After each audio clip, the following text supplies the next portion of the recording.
Welcome back everybody. In this video I'm going to be talking about what I learned from the Game Boy Showdown, and also at the end I'm going to be giving you my top 3 games that aren't in the top 10.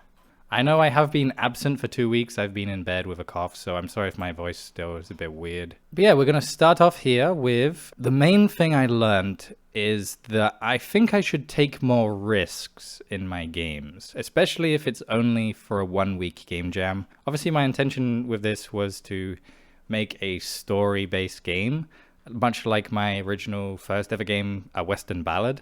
And I definitely achieved that, and I'm kind of happy with how it turned out. I practiced pixel art, I basically made a game after not making a game for a long while.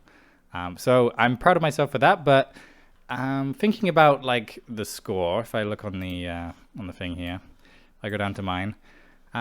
It ranked 20th, which is about halfway through the thing, so that means it's an average game. The score is 3.225, which again is just above average. It's out of 5. And if you have a look at the scores here, so number 8 out of everything is the theme, which obviously it's literally a game about fixing clocks, so of course the theme will be high.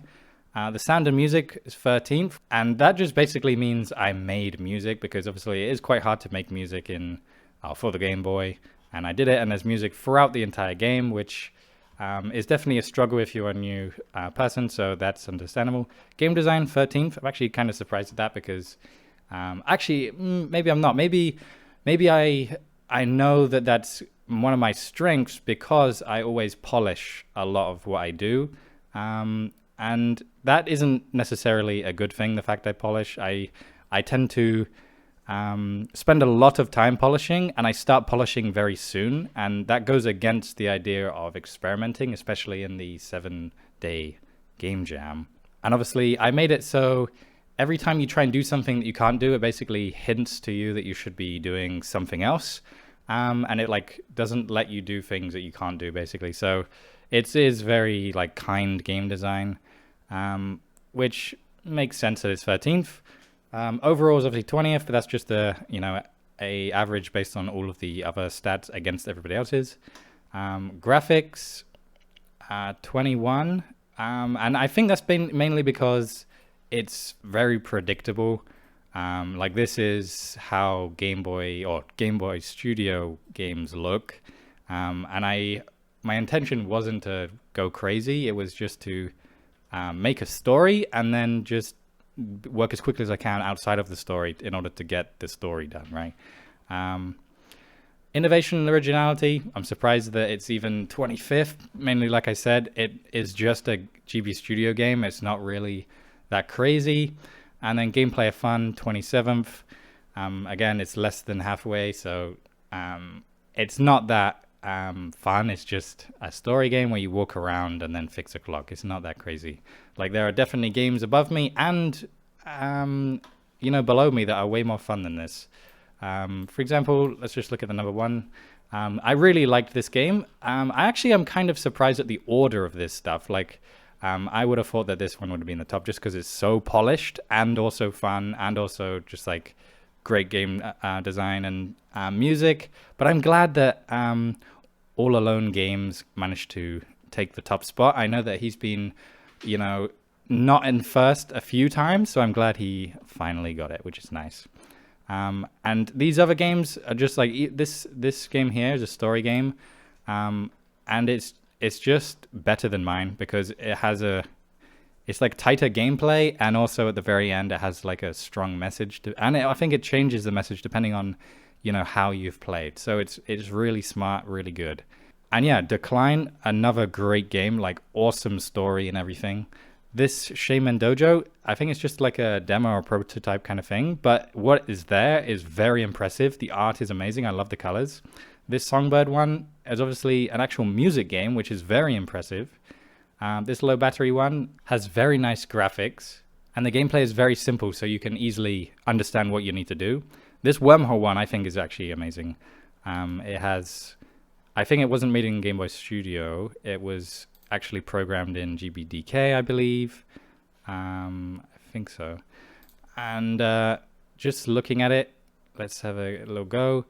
Like the fact that you're going around a circle and you're shooting stuff is actually very impressive. I actually love this. If this would have won, I wouldn't have been surprised, just because it's so different. I don't think anyone's ever seen a game this good. It's very hard when I first got it. I think you have to get used to it. Yeah, it's a great game. I think all of the games are great. It's fantastic to see so many awesome stuff here. So yeah, back to my game and about what I think I've learned from it. I definitely think I need to experiment more. Obviously, this was just like getting back into it. That's my reasoning. That's my excuse. But yeah, I think I would like to experiment more, and I would like to take more risks and see what GB Studio can actually do for me if I, play around with it and try something different. I really think Decline, I'm guessing Decline was made in GB Studio, but it's a great example of what GB Studio 3 can let you do now with all the bigger sprites, the animations, everything. It looks awesome. Yeah, I think the fact that I was making a story game means that I stuck myself into this formula that I've used before, and it meant that I didn't really branch out from that. And I definitely should try. I should definitely start making more games more often. But yeah, so basically what I've learned, or what I'm trying to take away from this, is I should take more risks. And I hope you can also look at your own game if you submitted and think about what you did well, what people liked, and also what you think you may be able to improve on, and how you might want to improve on that in the future. So yeah, so now I'm gonna take a look at my top 3 games that aren't in the top 10 of the Game Boy Showdown. So I just want to acknowledge that there are 43, I believe. There's actually 42. And I just want to say that even if I haven't picked your game, it doesn't mean it's not bad. There are some games that are great. This is my personal pick, right? So everybody will have their personal pick. My first one will be Time Detective. So this game, I'm just going to look at the screenshots here to show you. At first, it was very hard. I didn't get it, and I was going to quit. But then I saw a comment that said, when I understood this, it was so good. So I gave it another chance, and I figured it out, and I really enjoyed it. It's a really good puzzle game that actually has a really fun ending. It seems like quite serious, and along the game, you're you're feeling like you're a detective, and you're trying to you start thinking what did happen here. But I won't spoil it, but the end is quite funny. It's quite well written. I enjoyed it a lot. But yeah, this is my first one for the top 3 that aren't in the top 10. I have to go back to the first page for the next 2. I'm going in backwards order just to make it interesting. And yeah, so number 2 is Posty. I really enjoyed Posty. I was surprised it wasn't higher up, to be honest, mainly because it's just so well polished. It's a speedrunning game where you're just this little postman, and the idea is you're doing the I think it's something like the annual postman's competition or something. But when I played it the first time, I had 200 deaths, and it took me 10 minutes or something. And then I saw in the comments that somebody had taken less than 2 minutes, and I was like, what the hell? What happened there? I guess I went down the wall. Yeah. Ooh. Yeah, so this game is actually very fun and very well designed. Oh, I think he's actually updated it, so you can actually see that you jumped. That's cool. That's very cool. Yeah, so obviously people have been updating it after the jam, which is fine. And yeah, this is one of the games that I was surprised that wasn't higher. So it was 19th, which is just above mine. But I really think that it deserves a little extra love. I'm just playing it for too long now. But yeah, I definitely recommend playing this game if you haven't already. And then the last one, and obviously all of these games here are great, but the last one that I thought was really good was Midterm Moments. The main reason was it doesn't look like a Game Boy game, which is doesn't really happen a lot. My games always look like Game Boy games, obviously. I'm kind of playing into it, but this one, it looks like it could be made in any engine for any device, and it's just the art style is pixel art rather than it being anything forced onto the Game Boy, right? Which is really impressive, really. Obviously, I think it's using GB Studio 3 with a large sprites, and there's even a game within a game, I believe. So let's try and Play Food Frenzy. Yes, I'm a fish.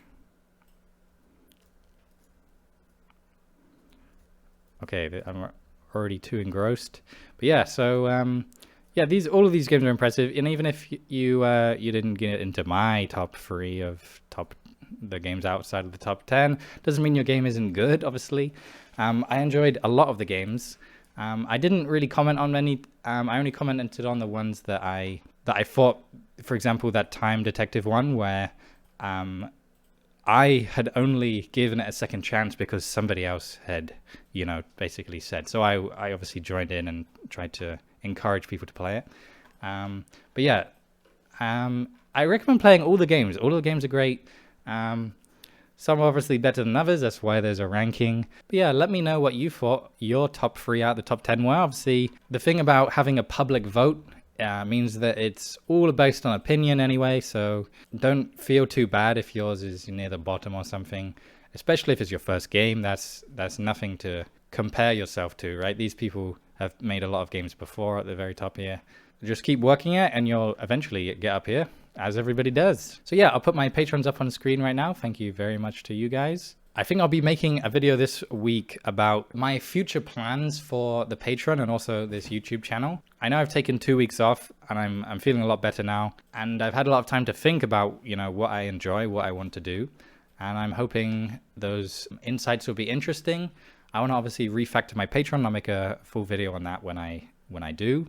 I also need to talk about Take It Racing 2 and also some other interesting things I've got going. So stay tuned for those. Remember to like the video if you like the video, subscribe if you haven't already, and I'll see you in the next video. Thank you so much for watching.